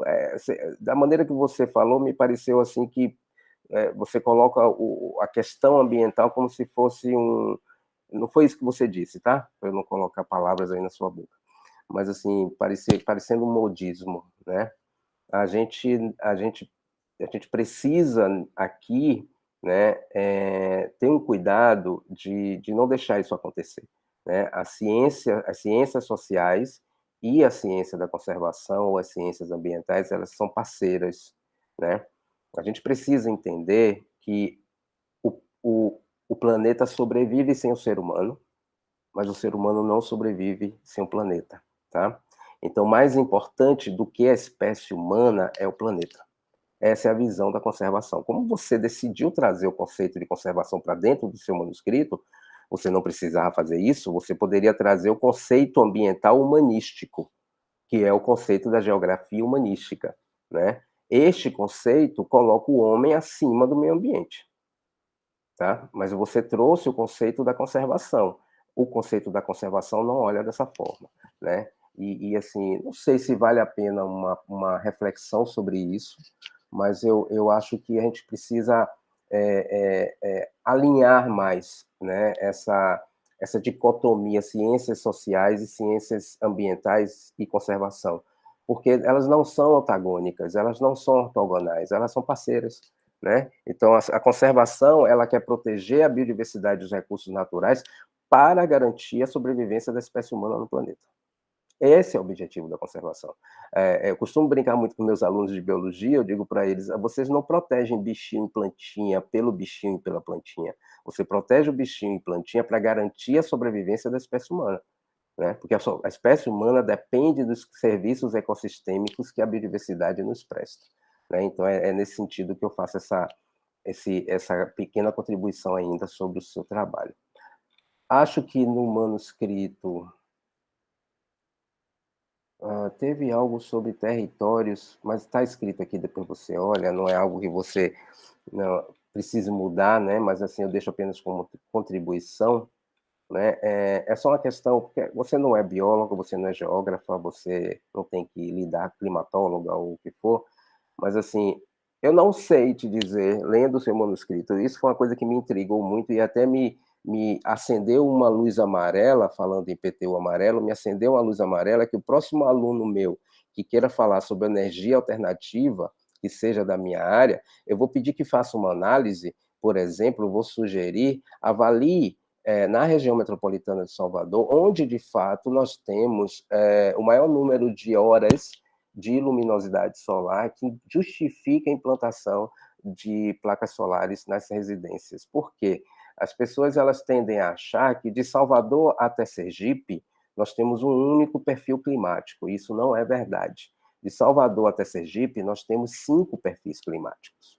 O primeiro está em Salvador e Lauro de Freitas, o segundo de Camaçari a Entre Rios, o terceiro vai de Entre Rios até o início do município de Conde, o quarto vai de Conde até aproximadamente o início de Jandaíra, e o quinto vai de Jandaíra até toda a extensão do litoral de Sergipe. Então, são 5 tipos climáticos. Talvez, não é à toa, isso eu digo para você mais uma vez, a partir da minha contribuição na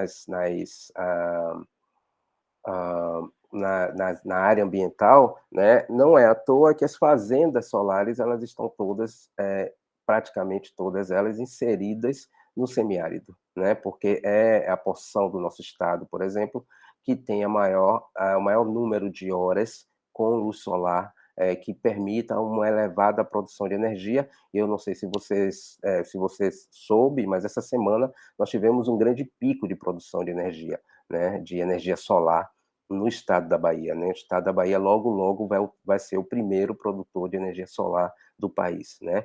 Então, assim, aliás, não só de energia solar, mas energia solar e energia eólica, né? Então, eu acredito que o estado da Bahia ele assuma a primeira posição logo, porque realmente é um estado privilegiado. Bom, no manuscrito era isso, né? Sobre a sua dissertação e aí o parecer, que eu vou rapidamente concluir, André, dizer para você que depois eu te mando o manuscrito para você ler ele na íntegra, mas o manuscrito ele foi apresentado de uma maneira muito estimulante, tá? Isso eu estou falando da perspectiva de um biólogo, tá certo? Não me senti frustrado, eu não senti nenhuma limitação sua em falar sobre a temática ambiental, então eu lhe parabenizo por isso, tá bom? Faço aquela crítica, né, que é uma crítica natural das pessoas das ciências naturais. Nossas dissertações, elas têm 40, 60 páginas, então é um comportamento nosso, né? Nós trabalhamos dessa forma, né? Mas você não tem que trabalhar dessa forma, né? Só assim, assusta um pouquinho, viu? Você fica assustado e você acha que não vai aproveitar o conteúdo que está ali, mas eu aprendi muito com o que você nos trouxe, tá certo? E você apresenta informações relevantes para a área em questão e o tipo de atividade descrita, né, energia alternativa. A sua dissertação, ela contempla também, né, uma discussão sobre o meio ambiente urbano, né, lá no final, acho que no capítulo 5, muito interessante também.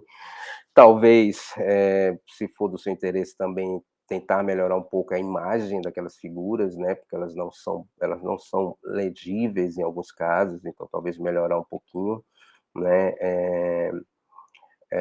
O manuscrito, de uma maneira geral, ele apresenta um bom estilo, né, e a sua narrativa, ela é muito clara, né, ela não tem bloqueios, né, então, assim, também te parabenizo por isso.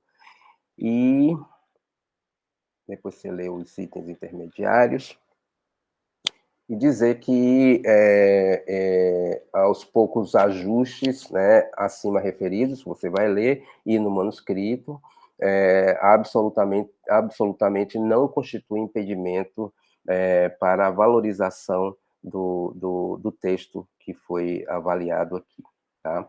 Então, eu quero ressaltar aqui nesse comentário final do meu parecer o manejo da linguagem acadêmica, né, que você acabou de me dizer por que você tem esse manejo da linguagem acadêmica, da linguagem como um todo, né, na expressão escrita, né, em defesa da argumentação que você trouxe, tá bom?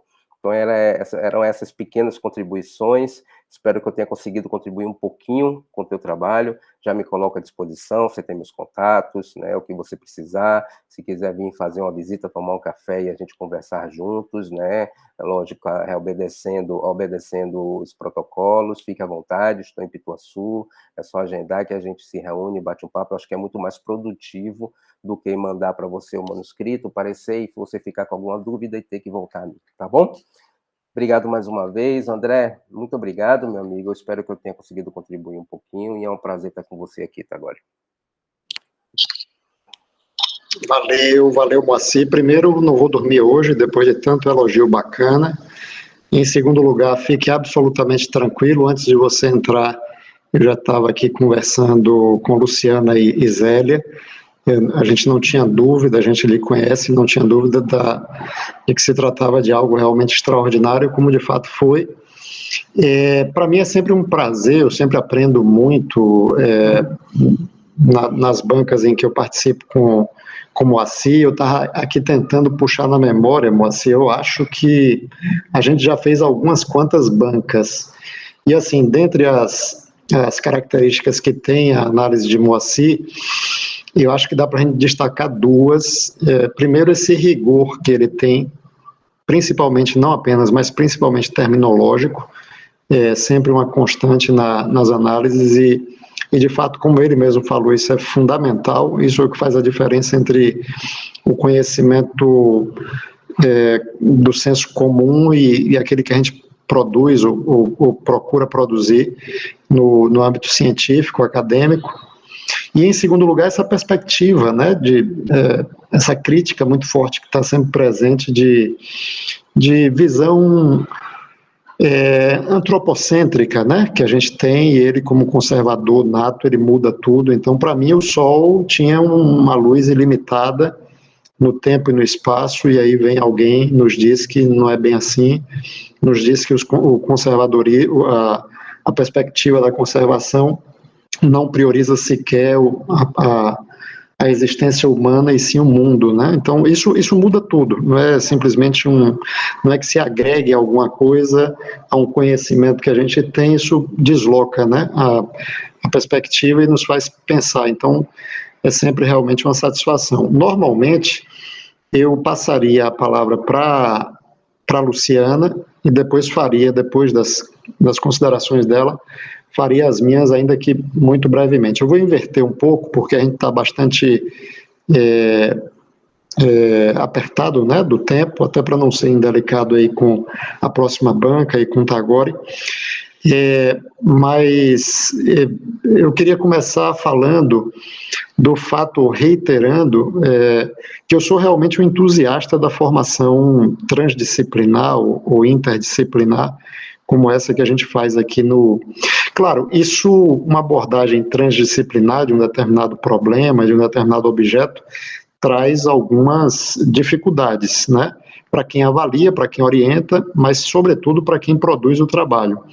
Então, assim, Luciana vem de uma formação na área do direito, na área de letras, como ela mesma falou, e ela aceita o desafio de estar numa banca, por exemplo, né, para não falar nas disciplinas, nos trabalhos que ela fez antes. Ela é orientada por alguém do direito financeiro e tributário, ela tem na banca uma autoridade em direito ambiental, e ela tem, por outro lado, alguém que é biólogo, como eu falei, só para se restringir à banca. Então, claro, isso, né, Moacir falou da dificuldade de analisar o trabalho, um trabalho, né, jurídico, que tem o cacoete aí de produzir muita página, sem dúvida, colocar a mesma ordem de análise na perspectiva do orientando é um negócio que nos faz ter uma noção, né, da dificuldade. Mas traz também, eu acho que um enriquecimento muito grande para a formação.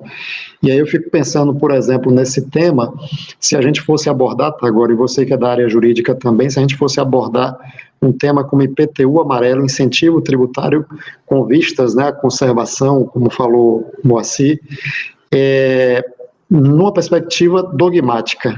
A gente não sairia mais ou menos, a gente estaria aqui analisando um trabalho que verificaria se está de acordo com a Constituição, se tem alguma questão aí relativa ao princípio fundamental, mas não sairia muito disso. Claro, eu estou falando de uma perspectiva dogmática, né?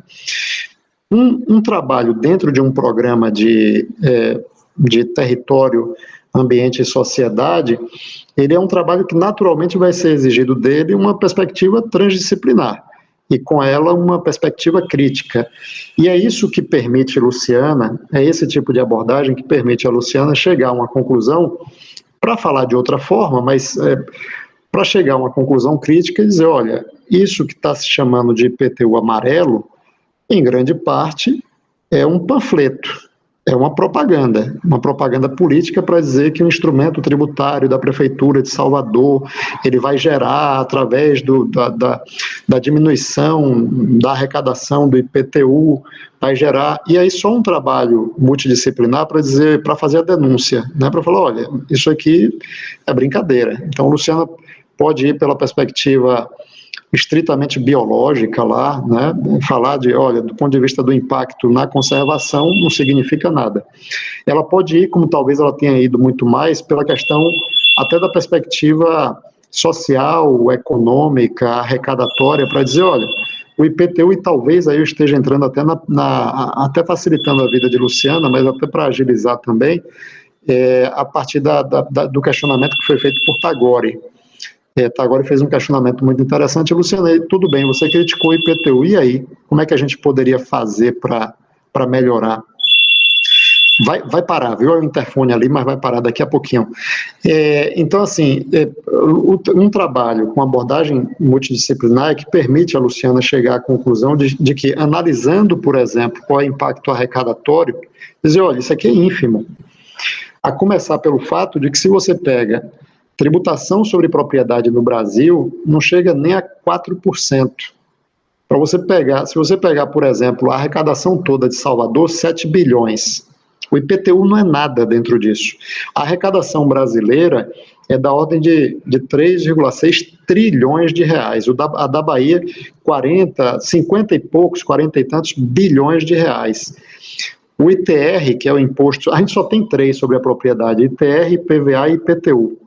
O ITR, que é o que mais arrecada, pasmem, nessa grande fazenda chamada Brasil, arrecadou no passado 1,7 bilhão. 1,7 bilhão. Nesse grande latifúndio chamado Brasil. O que é o IPTU dentro dessa realidade? Nada. E o que é o IPTU amarelo no município de Salvador, que, como Luciana colocou, tem 40 processos de pedido de IPTU, de implantação, de incentivo. O que vem a ser isso? Nada. Então, assim, o que se pode fazer? Bom, eu tenho que sair desse âmbito aí, especificamente do IPTU amarelo, e partir necessariamente para pensar o sistema tributário de uma maneira geral. E aí ela vem com a denúncia talvez mais importante do trabalho dela, para dizer, olha, além de tudo isso, se você efetivar o IPTU amarelo, vamos pensar da forma que está na legislação de Salvador, numa situação ideal. Só que, vamos lá, vamos pensar, né? Salvador, região metropolitana, tem 2 milhões e tanto. Região metropolitana, né? Salvador, eu não sei, deve ter menos de 1 milhão, menos de 2 milhões, não sei, 1 milhão e alguma coisa. Moacir deve estar mais bem atualizado do que eu. Mas, assim, nesse universo aí, quem é que pode ter energia solar, Moacir? Você que trabalha com isso, trabalha com o custo disso. Vamos ser realistas, né? Quer dizer, quem é? Qual é o perfil desse indivíduo? E aí, um programa como esse é que traz essas virtudes, né? Moacir falou da questão até que ele gostou e que talvez enfatizaria em algum lugar na introdução, a questão, por exemplo, do estudo que ela faz sobre energias não renováveis, né, para não falar energia limpa, energias renováveis, melhor dizendo. Então, assim, ele nesse contexto, ele elogiou a orientação. Eu vou transferir o elogio ao programa, né, e vou transferir também o elogio à opção de Luciana, que teve a inteligência de escolher um programa e uma abordagem multidisciplinar. E, para terminar, eu queria só fazer referências também à Luciana, transferir a ela todos os, por dever de justiça e de honestidade, realmente, transferir a ela todos os aspectos virtuosos. Luciana falou que foi minha aluna numa disciplina especial. Eu tenho a impressão, ela vai me corrigir ou confirmar, eu tenho a impressão que ela foi minha aluna na graduação também. Não sei, Luciana, Zélia também, mas Luciana foi minha aluna também na graduação e sempre foi essa pessoa extremamente interessada ao longo da orientação, inclusive bateu um desespero, né, Luciana, porque juntou aí com as neuroses da pandemia, você teve um probleminha de saúde, junto com o marido também, e aí desesperou, disse que queria trocar de orientação, que não ia conseguir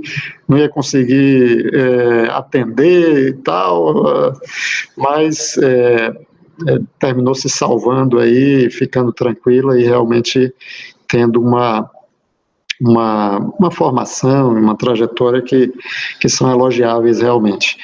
Luciana, minha querida, a hora de emoção mesmo, é compreensível. Eu quero já lhe dando os parabéns, respire fundo aí, toma um copo d'água. um gole d'água, e eu vou lhe passar a palavra. Eu vou lhe pedir só, assim, uma brevidade, divida aí em duas partes, nas respostas aos colegas, aos avaliadores, e em segundo lugar, já nas suas palavras finais, para que a gente possa deliberar a respeito. Fique à vontade. Eu quero agradecer logo de pronto, agradecer ao professor Portela, que teve paciência, eu me desesperei mesmo, mas apesar de já ter uma longa jornada de estudo, sou professora, já ensinei muito língua portuguesa, e ao fazer direito, o professor, ele foi meu professor na Unijorge, e eu me encantei com direito tributário, eu fiz a OAB de direito tributário, e aí eu, ao ir para fazer um mestrado, eu quis fazer multidisciplinar, porque eu tenho uma visão para o social muito aguçada, eu tenho um projeto social, uma casa social, trabalho com isso, então eu sou dedicada a minha vida a isso. Eu vou responder logo a pergunta do professor Tagore, que é o que exatamente eu termino a minha conclusão falando, que são, na verdade, perguntas até que poderiam ser respondidas em um doutorado. Seria, na verdade, uma ampliação do meu trabalho para tentar responder as possíveis alternativas para incluir essa classe, diminuir essa periferização e incluir esse grupo que não é alcançado. E talvez para fazer essa análise, eu poderia fazer até estudos dessa implantação até de outros países, para me ver como é que em outros locais ele existe, ele se dá, para poder ver se existe, de fato, uma alternativa.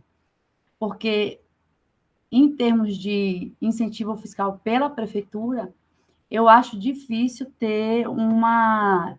Eu sou desesperançosa com relação a isso.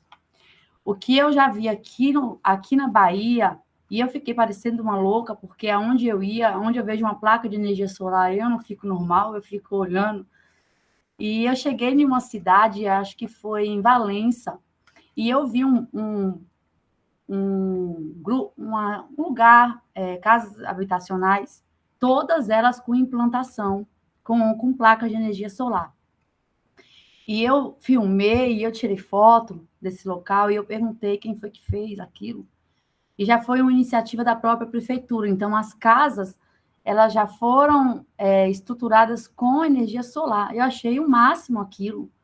Seria, sim, uma alternativa para Salvador, para essas classes serem contempladas. Talvez o incentivo não, de fato, conseguiria alcançá-las, mas outros tipos de política poderia alcançar essa classe, sim.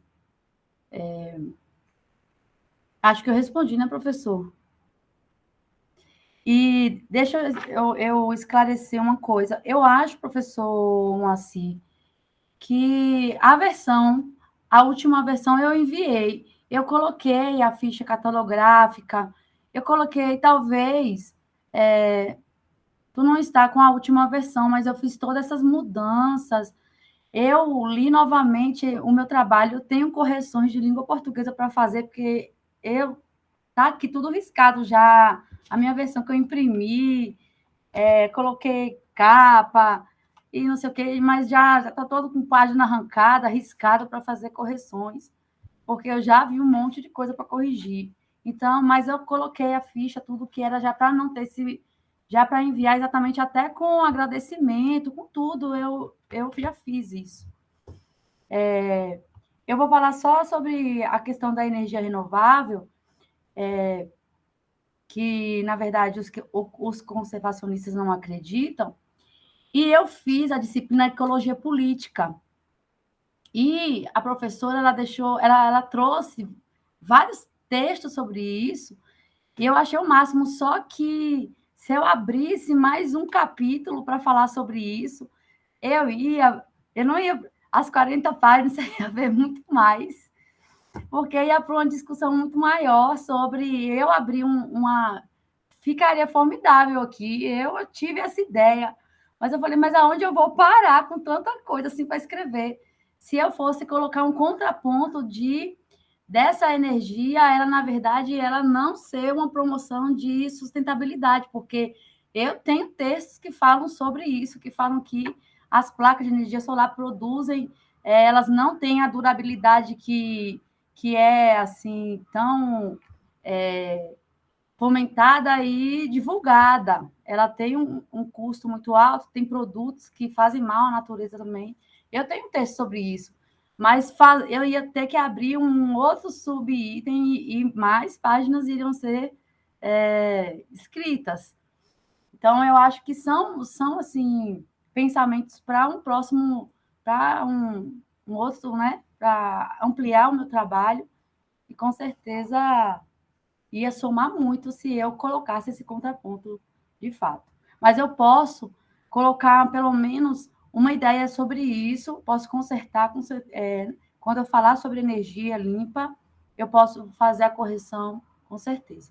Eu agradeço de coração, viu? Esse momento para mim é muito especial, agradeço a Maria Zélia, foi uma força muito grande, nós duas, a gente compartilhou esses momentos todos, ela me aconselhava, daqui a pouco eu aconselhava ela. Agradeço ao professor Portela, para mim é uma honra tão grande, vocês não têm noção de ter vocês na minha banca, não tem como agradecer. Gratidão de verdade, e fica minhas palavras. Só de agradecimento, de fato. Vou fazer todas as adequações necessárias para finalizar esse momento e descansar a cabeça um pouco. Luciana, mais uma vez, muito obrigado. A honra, como você colocou, é toda nossa. Vou pedir até a Moacir para dar uma olhada aí na mensagem que eu mandei para ele pelo WhatsApp. E vou fazer uma consulta também, Moacir. Você que entende dessas coisas. Deixa eu fechar o microfone de Luciana. Pronto. Se eu parar a gravação, porque eu gerei apenas um link, se eu parar a gravação aqui, ele vai mandar para o meu e-mail essa gravação, e aí eu posso reiniciar a gravação na outra banca, não é isso?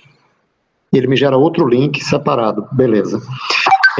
Bom, normalmente, em situações normais, a gente teria, Luciana, nesse momento, a fase de deliberação reservada por parte da banca. Eu pediria que todos os presentes se ausentassem, ou então a banca se retiraria, para a gente deliberar a respeito. Entretanto, eu, Moacir e Tagore já deliberamos, já avaliamos, já mantivemos contato, e por conta disso a gente resolveu dispensar essa fase, né, essa etapa.